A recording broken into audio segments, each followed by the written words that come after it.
I swear this wasn't planned. I swear this wasn't planned.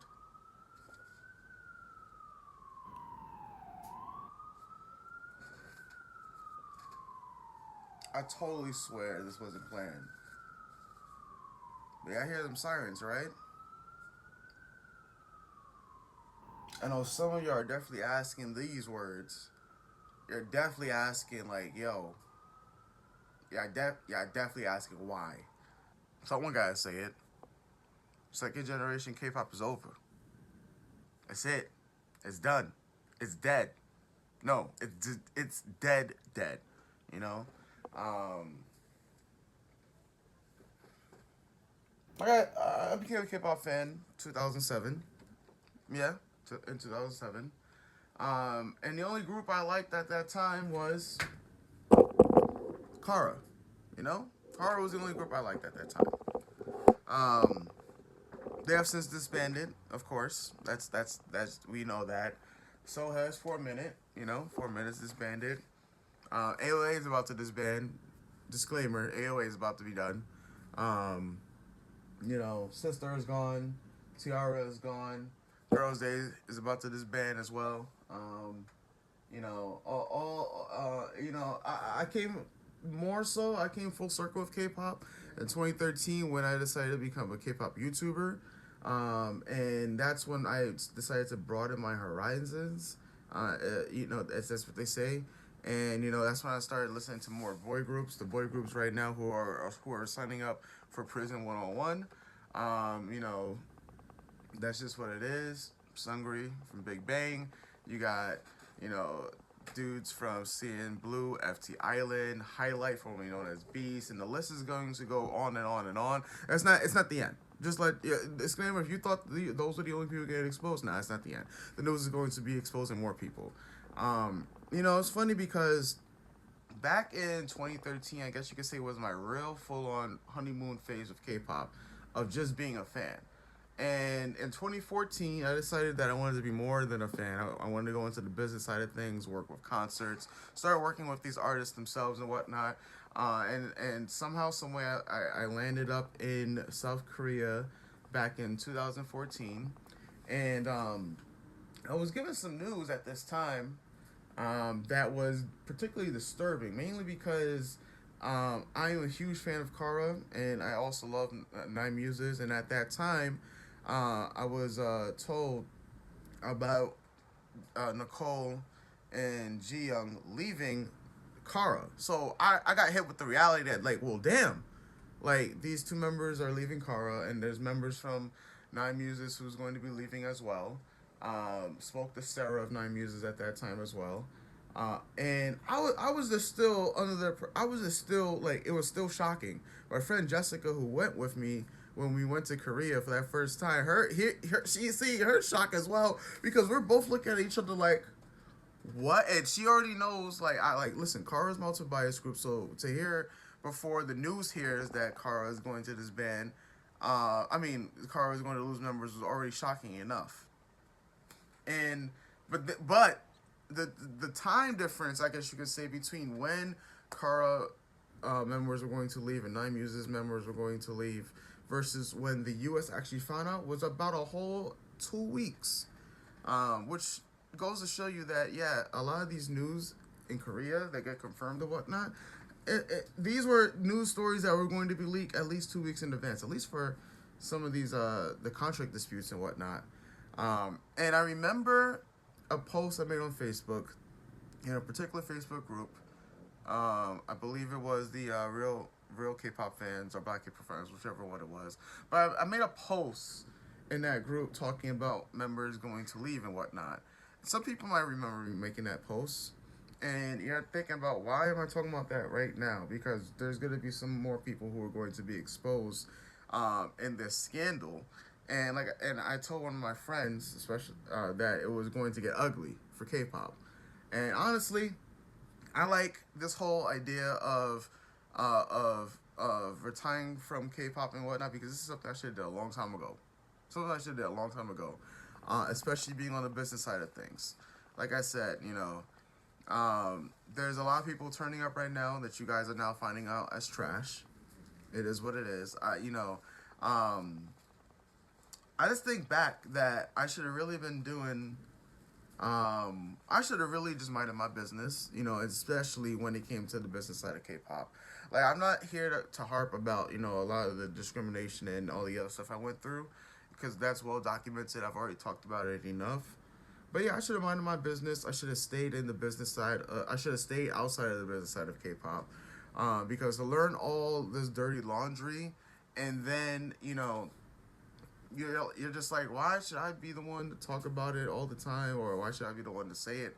Let these people get exposed. That's what I should have did, you know. Um, like I, when let, I will talk about this when idols do something that is deemed racist or culturally insensitive. I should tell you this, that it's a known fact that these people know what they're doing. These people already have. For those of you that don't, they have global ambassadors. So when people's like, oh, you can get a history book and whatnot, and why often I don't talk about these groups again afterwards. Yeah, it's because these people already know what they're doing. Bad publicity is still good publicity. They're going to get some hate, from from some people and whatnot, but that's not going to outweigh the love, because everybody is still under the facade that K-pop is still nothing but rainbows and butterflies. That's just what the facade is. And now you have the facade, literally the mask that was covering up all the stench and the funk of discrimination, sexual abuse.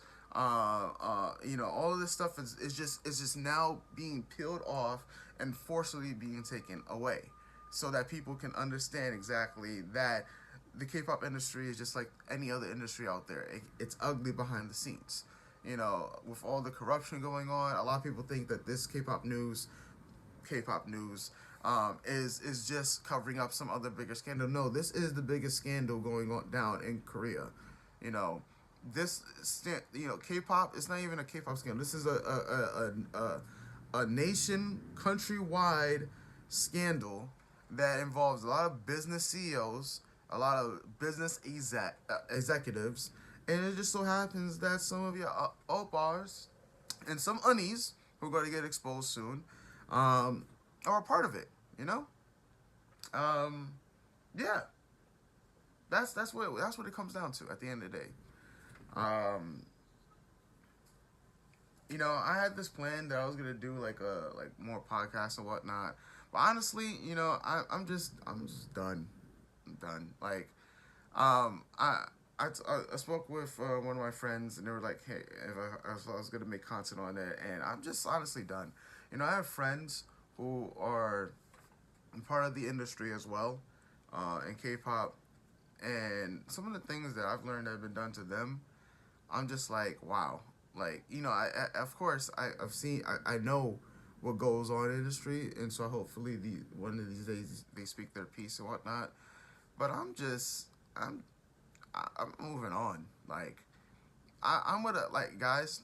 I like my Luna. I like my Dreamcatcher. I like some of the newer generation groups and whatnot. But as far as making content, I know I've done this a lot, like go on hiatus and taking back my word. But yeah, like all these videos that I've made were of course based in the generation which I became a K-pop fan of. And honestly, I made a tweet about it a few days ago, that somewhere along the lines my hobby became more stressful, than any other job that I tried to hold on to and whatnot. Um, because I just look at my track record. Of course, I try to make a company and whatnot, but because of that, I had to be exposed to a lot of embezzling. Like, someone tried to literally take $200,000, for me, for trying to finesse me and my friends for a Shiny concert. I mean, I had to deal with the discrimination. I said I wasn't gonna harp on these things or whatnot, but now I have to actually bring it up, because it's just that ugly, underneath the surface and whatnot. And so I'm thinking about, what was I really trying to do afterwards? Like, what was I really trying to accomplish? And it was just a huge waste of time now. Yeah, right now I was just wasting my time. So I like that term, retiring from the industry. I should have did that a while ago. I'm not making any more K-pop content on this channel that deals with any second generation and whatnot.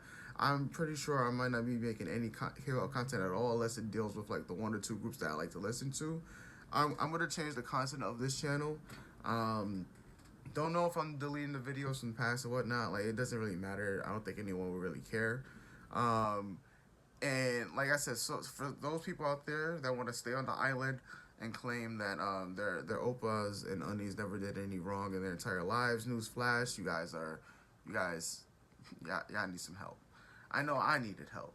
I got the help that I needed, but yeah, yeah, it's time to move on. Time to move on. I'll figure out what I want to do with the content on this channel because I'm not that podcast that I was gonna make. That's done. The comeback with the live streams and whatnot. That's done. Um, yo, guys, if y'all got any, support your friends. All your friends that have gone through sexual abuse, who are thinking about coming forward about anything. Like, because a lot of them may not have evidence. Some of them may. And it's an ugly world out there. Just support, survivors and those who have been abused, those who have been exploited. That's all. I want to leave off with that message itself. But come this time, I don't know, tomorrow, next week, a month, maybe months from now, I'll figure out what I want to do with this channel. But I'm definitely changing it up from K-pop, just K-pop in general. Because, once again, the hobby should have stayed a hobby, listening to music, enjoying what it was on the surface. Because my personal experiences behind the scenes, my friends' personal experiences behind the scenes, idols who I know, experiences behind the scenes and whatnot, yeah, things are ugly. And in one aspect, I'm glad that I got to see exactly what was going on behind the scenes, and seeing what could be trusted and what can't be trusted. But at the same time, I wish I never even got into the business side of things because for 6 whole years, I was just thinking about what can I do more as a K-pop fan. I try to be more than a K-pop fan. And I know that through my journeys, I met a lot of great people. I made some cool friends. I've lost a lot of friends. And yeah, I just come to realize that wasn't really all for nothing. But actually, it like I said, it did start something. I did create a bond with a lot of people, especially you, my subscribers who have been with me for the past 6 years. So that's what it was worth for. To say these words today, that I'm done with K-pop content. Like I said, yeah, I'm just like as a primary thing. Like I said, I try to make comebacks because I believed that there was going to be some good at the end for it. But taking the time to just think back, listen to some of my friends who are both K-pop, former K-pop idols, some who are K-pop idols, some who are they have nothing to do with K-pop at all, in the anime industry. I'm just like, I've taken opinions from everybody. And, yeah, it's truly time to move on. It's truly time to, like people say, retire from that industry because, I probably will never retire from being a fan. Because I still love the music that came out of these groups in in the second generation, in the third generation, even some nowadays right now. But yeah. To say it's disappointing or shocking, I'm not shocked, mainly because I've been on the well, the outside of the YouTube world and I've been in the business world. To say I'm shocked, I'm not shocked about that. To say that I'm disappointed, that's probably a better word to use right now because it's hard to find some words about what I'm actually feeling. But what I know is that it's truly time. It's truly the end of an era. I do know that. And if some people will be like, well, no, second generation is not really dead. Third generation is not really dead. you know, what really is a third generation or fourth generation. I'm gonna get some people like that in the comment section. Um, but yeah, it's over. It's over. All right. I'll see you guys for whatever next video comes out next. Yeah. I wish that and if there's panels for whatever event you guys go to in the near future, from any other person that's inside the K-pop community, whether they be a YouTuber or someone that's on the business side of things, hopefully there's a panel that will address and talk about some of these things that have been going down. You know, a lot of people are too afraid to risk their reputation, too afraid to risk their connections, to expose the truth. And so on the front lines, you know, there I was with my dear K-pops that were done in poor taste. I had a whole nother series that I was going to do, like I said, with the podcast itself. But at the end of the day, it's just you reach that point sometimes that you just do not care anymore. And that's the point that I think I've reached beforehand. Wasn't too sure if I wanted to go down this route because there was something that was still hanging on to, and that was hanging on to because I just didn't want to leave the channel how it was with the K-pop content and just building this community and leaving it dry again. So and in these normally I announce a hiatus video or I say what, I'm just done trying to move on with K-pop and whatnot, and something brings me back and whatnot, but nothing can bring me back. There were sponsorship deals that people gave me and whatnot that's being turned down. I'm doing an event in Virginia, Richmond, Virginia, next month for the Kim Jong-hyun charity banquet, and that event's much different because one is being given to charities that's going to be supporting the charities that were made under Kim Jong-hyun, and two, it's more so a banquet to talk about YouTube burnout and just to talk about some of this. I'll be there to talk about some of the stuff that goes on behind the scenes industry as well. I don't do any of the K-cons anymore. I've had my issues with that. I talked about that in podcasts beforehand. But yeah. We'll see what lies for this channel itself. Like I said, I've been doing a lot more anime content as it is on my other channels. But to the 70,000 people who were still actively, or not even actively, 70,000 people that were still here, looking at content from, the past and whatnot, it was time for a change. And change came. It came in the form of this. And it is what it is at the end of the day. Alright. We're going to end the video here. I'll catch you guys for whatever video eventually comes out on this channel. Yeah. Disappointing. We're going to go with that. In any other case, Prison 101 is looking pretty good, right? Oh, and for anyone out there who thinks that I'm only keeping the channel up because it makes money, or I'm only just doing K-pop content because it was for the money,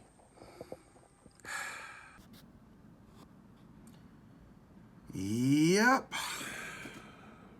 you're right. You're right. For that money, all for that money.